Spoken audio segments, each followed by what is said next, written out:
এই পর্বে শুনুন দেবী স্কন্দমাতার কাহিনী।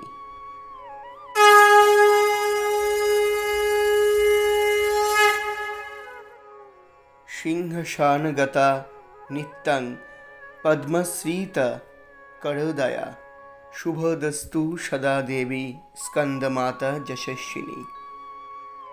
নবদুর্গার পঞ্চম রূপ দেবী স্কন্দমাতা। নবরাত্রি উৎসবের পঞ্চম দিনে তার পূজা করা হয়।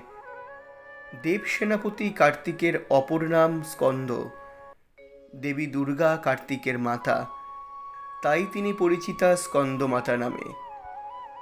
কার্তিক জননী বেশে দুর্গার রূপটি একটু আলাদা। এই রূপে তিনি চতুর্ভুজা, উপরের দুই হাতে দুটি পদ্মফুল, নিচের এক হাতে ধরে থাকেন স্কন্দ অর্থাৎ কার্তিককে, অপর হাতে দেখান বর মুদ্রা। দেবী পদ্মাসনা, তবে দেবীর বাহন সিংহ। দেবীর কোলে স্কন্দের যে মূর্তিটি দেখা যায় সেটি আমাদের বাংলায় সচরাচর দেখা যায় না, তা কিছুটা আলাদা। ইনি হাতে তীর-ধনুক থাকে বটে, কিন্তু তার 6টি মস্তক। শরানন কার্তিকের এই শিশু মূর্তিটি শোভা পায় দেবী স্কন্দমাতার কোলে। দেবী স্কন্দমাতার কথা জানা যায় স্কন্দ পুরাণ থেকে।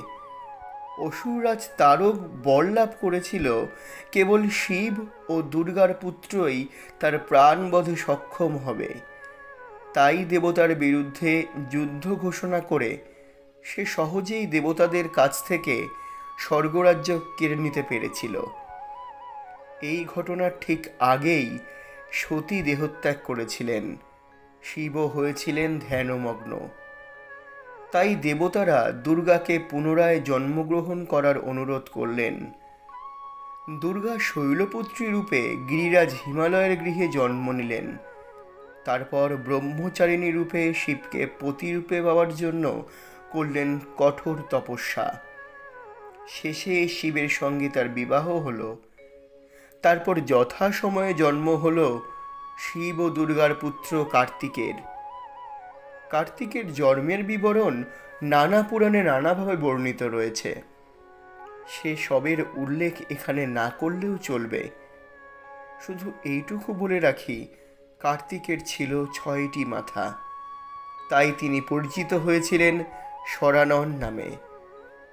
এই শরানন স্কন্দই তারককে যুদ্ধে পরাজিত করে দেবতাদের স্বর্গরাজ্য ফিরিয়ে দিয়েছিলেন। স্কন্দ ও স্কন্দ মাতা উভয়েই তারকাসুর বধে দেবতাদের সাহায্য করেছিলেন বলে মাতা পুত্রের পূজা একসঙ্গে করাই নিয়ম। দেবী স্কন্দমাতার পূজা করলে ভক্তের সকল মনোবাঞ্ছা পূর্ণ হয়, তার জীবন সুখ ও শান্তিময় হয়ে ওঠে এবং তার মোক্ষের পথ সহজতর হয়। এছাড়া স্কন্দমাতার পূজা করলে সেই সঙ্গে কার্তিকের পূজাও হয়ে যায়। কাশীর নাগকুড়ার কাছে দেবী স্কন্দমাতা ও বাগেশ্বরীর মন্দিরটি অবস্থিত। মন্দিরটি দোতলা, গর্ভমন্দিরটি ছোট। সেখানে প্রমাণ আকারের স্কন্দমাতার মূর্তিটি প্রতিষ্ঠিত।